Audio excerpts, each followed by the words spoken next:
Sevgili hikaye severler, yeni bir hikayeyle daha karşınızdayım. Bugün ilahi adaletin nasıl tecelli ettiğini gösteren bir hikaye anlatacağım. İbretle izleyeceğinizi düşünüyorum. Hazırsanız başlayalım hikayemize. Bir gün Hazreti Musa Allah-u Teala'ya el açıp, "Ya Rabbi, senin adaletine sonsuz imanım var. Kimsenin hakkını kimsede koymayacağını biliyorum. Fakat çoğu zaman adaletinin sırrını kavramakta güçlük çekiyorum. Bana olayların arkasındaki sırları göstermeni niyaz ediyorum," diye dua eder.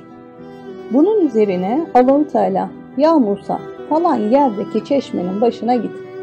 Kimseye görünmeyecek şekilde bir yere saklan ve bekle," diye vahyeder. Musa aleyhisselam bazı ilahi sırları öğreneceğini düşünerek sevinçle tarif edilen çeşmeyi bulur ve beklemeye başlar. Biraz sonra çeşmeye atlı bir adam gelir. Atından iner, kendisi su içer, atını sulayıp bütün ihtiyaçlarını tamamladıktan sonra atına biner ve gider. Fakat giderken para kesesini çeşmenin başında unutmuştur. Çok geçmeden susuzluktan içi yanmış bir çocuk gelir çeşmeye. Kana kana su içer, elin yüzünü yıkar ve rahatlar. Gözü çeşmenin kenarında duran yolcunun unuttuğu altın kesesine takılır ve onu alıp gider.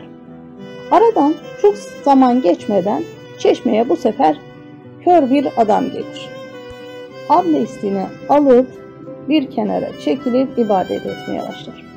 Hazreti Musa gördüklerine bir anlam veremez. Gizlendiği yerden olayı takip etmeye devam eder. Biraz sonra altın kesesini unutan atlı adam telaşla geri gelir. Keseyi çıkarıp bıraktığı yere bakar ki orada yok. Doğru kör adamın yanına varır ve ona altın kesesini unuttuğunu, bulduysa vermesini söyler. Kör adam, "Görüyorsun ki iki gözüm de görmüyor. Hem ben keseyi almış olsam yanımda olması lazım. Ben de böyle bir şey olmadığına göre almış olmam imkansız," diyerek adamı ikna etmeye çalışır. Fakat adam bir türlü inanmaz. "Bu altını sen aldın, vermiyorsun," diyerek kör adamı vurur, öldürür. Eşyalarını arar fakat altın kesesini bulamaz. Atına binip oradan uzaklaşır. Musa aleyhisselam kör adamın boştan yere öldürülmesine çok üzülür.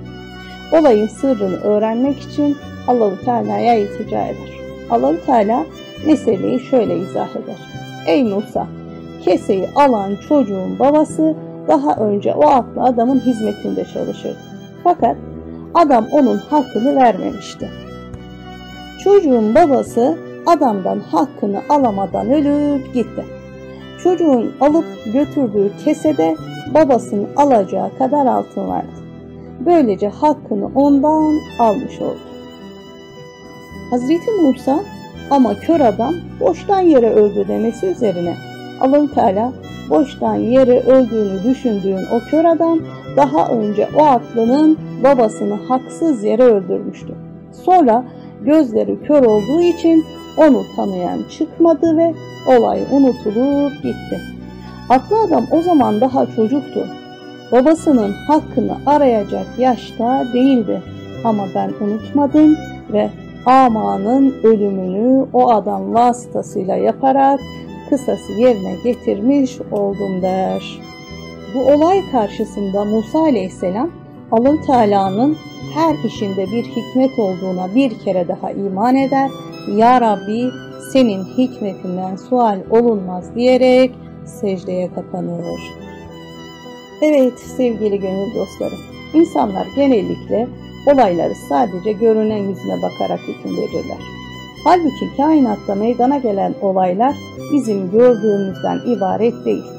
Hikayemizin görünen kısmına baktığımızda birçok olayda haksızlık varmış gibi geliyor ama olayın perde arkasına baktığımızda meydana gelenlerin haksızlık değil, gerçek adalet olduğunu görüyoruz. Evet, bugün adaletten bahsedeceğiz. Adalet deyince aklınıza neler geliyor?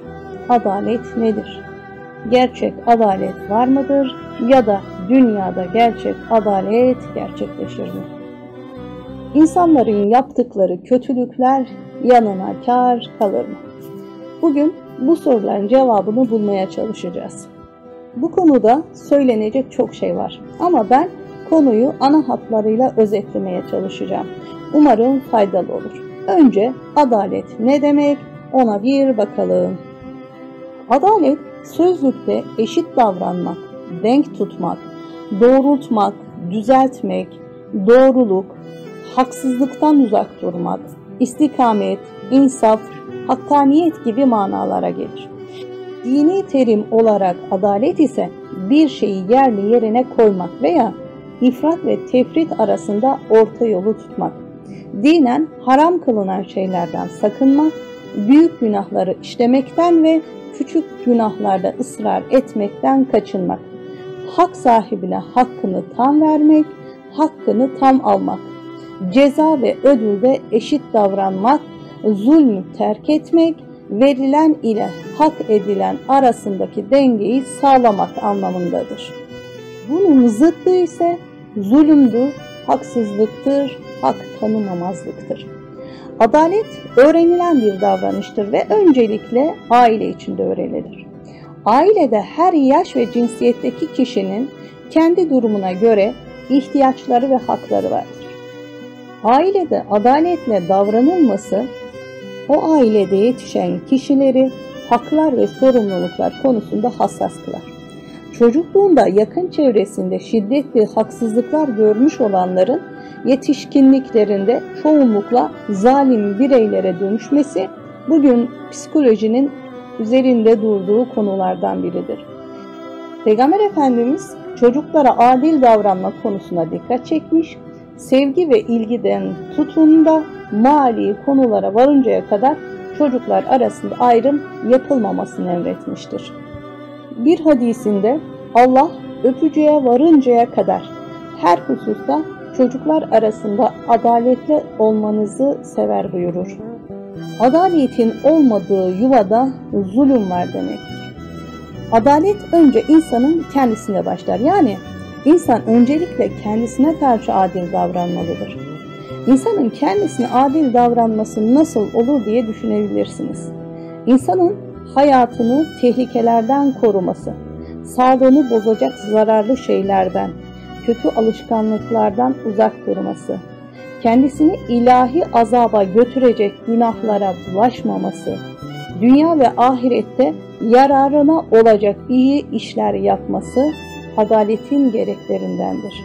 Bu şekilde davranmayanlar, iman ve ibadetten uzak duranlar, Kur'an-ı Kerim'de nefsine zulmedenler, kendilerine yazık edenler diye tanımlanmıştır.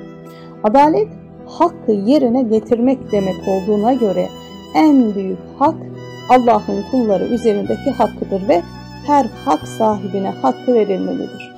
Bunun yerine getirilmesi için ona boyun eğip itaat ve ibadet etmek, nimetlerine şükretmek, hükmüne razı olmak gerekir.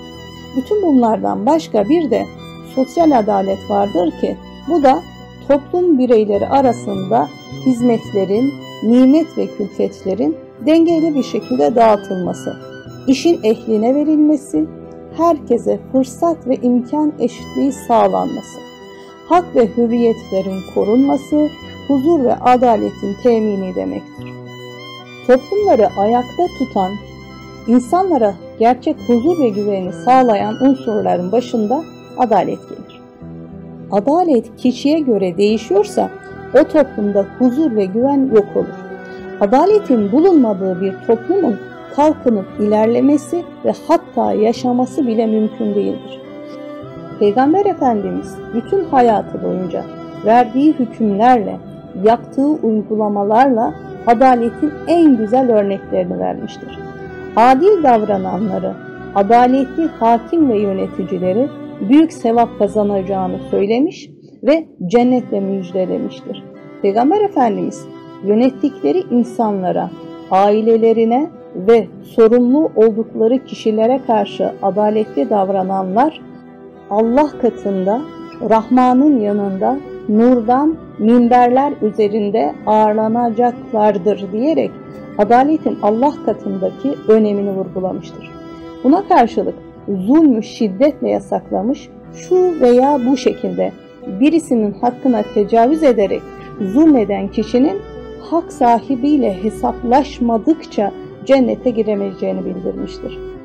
Müslümanın Müslümana zulmetmemesini ve onu zalimi eline bırakmamasını buyuran Peygamber Efendimiz başka bir hadisinde mazlumun yani haksızlığa uğrayanın bedduasından sakının, çünkü onun duasıyla Allah arasında duanın kabulüne engel hiçbir şey yoktur. Duası kabul edilir buyurmuştur. Evet sevgili gönül dostları, dünya hayatında her zaman yapılan haksızlıkların cezasını bulduğunu göremiyoruz. Bu da kötülük yapanın daha da azmasına, mazlumun ise ümitlerinin kırılmasına sebep oluyor. Allah'ın adaletini sorgulamaya başlıyorlar. Efendimizin bu hadisi bile zulme uğrayanların hakkının er veya geç zalimden alınacağını bize gösteriyor. Peygamber Efendimiz başka bir hadisinde din kardeşine ister zalim olsun ister mazlum olsun yardım et buyurur. Orada bulunanlardan birisi, ey Allah'ın elçisi, mazluma yardım edebiliriz fakat zalime nasıl yardım edeceğiz diye sorar. Peygamber Efendimiz ona şu cevabı verir: onun zulmetmesine engel olursun, bu da ona yardımdır. Bu hadis bize haksızlıklar karşısında sessiz kalmamamızı öğütüyor. Haksızlığın karşısında susan dilsiz şeytandır sözü de zulme sessiz kalmanın ne derece kötü olduğunu bize hatırlatıyor. Bugün başkasına zulmedilirken sessiz kalırsak, yarın bize zulmedildiğinde şikayet etme hakkımız olmaz. Acaba adaletin tecellisi sadece bu dünyada mı gerçekleşir? Biraz bunun üzerinde konuşalım. Allah'ın isimlerinden bir tanesi de adıldır. Hakkını vermek anlamındadır. Kişi hangi programla, hangi amaca yönelik yaratılmışsa yapısının gereğini alır ki bu da ona adil davranılmasıdır. Allah'ın adaleti budur. Yoksa herkese eşit dağıtılan bir şey anlamında değil. Allah'ın adaletinde herkes payına ne düşerse ona razı olmak zorundadır. Allah herkese dilediği ve takdir ettiği kadarını, yani herkese hak ettiği kadarını verir ki Allah'ın adıl sahibi olmasının anlamı da budur. Biz de bu dünyada onun mülküyüz. Her şeyi ve herkesi yoktan var eden odur. Mülk sahibi mülkünde istediği gibi tasarruf etme hakkına sahiptir. Bir adaleti mahsa yani gerçek adalet vardır. Bir de adaleti izafi denen ve zahiren görünen adalet vardır. Allah adaleti mahzayı kadere havale etmiş ve kaderin tasarrufuyla korur. Bazen zulüm içinde adalet tecelli eder. Aynı hikayemizdeki gibi bir insan birine haksızlık yapar fakat başka bir yerde haksızlığa uğrar. İnsan bunu tam olarak bilemez. Karşısındakinin kendine haksızlık yaptığını savunur ama kader adalet etmiş, önceki yaptığı haksızlığın cezasını vermiştir. Aslında bu da bir rahmettir. Cezasını bu dünyada çekmesi, ahirette çekmesinden daha iyidir. Buna ilahi adalet diyoruz. İlahi adalet ikiye ayrılır. Biri her hak sahibine hakkını vermek, diğeri ise zalimleri cezalandırmak. Cenab-ı Hak hayat verdiği bir mahlukata görme, işitme gibi duyular ve birçok organ veriyor. Bunlar hayatını devam ettirmesi için zaruri ihtiyaçlardır. Öte yandan canlılara mide verdiği gibi rızık da yaratıyor. Bu rızkı bulmaları için o hayat sahibine bir takım cihazlar takıyor. Kuşlara kanat, aslanlara pençe vermesi gibi. Adaletin bu şıkkının bu dünyada sayılamayacak kadar çok örnekleri vardır. Zalimlerin cezalandırılması ise büyük bir çoğunlukla ahirette tahakkuk edecektir. Bu imtihan dünyasında peşin mükafat verilmediği gibi peşin cezada verilmiyor. Bazen ibret için Bu dünyada da zalimlerin bazıları cezalandırılabiliyor. Peygamber Efendimiz sallallahu aleyhi ve sellem şu 5 şeyin cezası dünyada hemen verilir. 1. Zulmetmek. 2. Hainlik etmek. 3. Anne babaya eziyet etmek. 4. Akrabalarla ilişkiyi kesmek. 5. Yapılan iyiliği görmemek buyurur. Başka bir hadiste ise evet herkes dünyada kötü amelinden dolayı cesedine eziyet veren bir musibetle cezalandırılır diyerek aslında kimsenin yaptığı kötülüğün yanına kar kalmayacağını bildirerek mazlumlara ümit verir. Allah'ın adalet-i izafi denen ve zahiren görünen adaleti ise iyi niyetli, akıllı, bilgili ve imanlı insanlar eliyle tecelli eder. Devlet bazında da adalet iyi niyetli, akıllı, bilgili, imanlı ve cesur insanların eliyle ve devlet güçleriyle gerçekleşir. Onun için adalet mülkün temelidir demiş Hazreti Ömer. Peygamber Efendimizin şu duasıyla bitirelim. Zulmetmekten veya zulme uğramaktan, düşmanlıkta bulunmaktan veya düşmanlığa maruz kalmaktan, hata işlemekten veya bağışlanmayacak bir günaha girmekten sana sığınıyorum. Videomu beğendiyseniz like butonuna basmayı, beni desteklemek için abone olmayı, yeni videolardan haberdar olmak için bildirim butonunu açmayı unutmayalım. Hoşça kalın, dostça kalın, gerçek dostla kalın.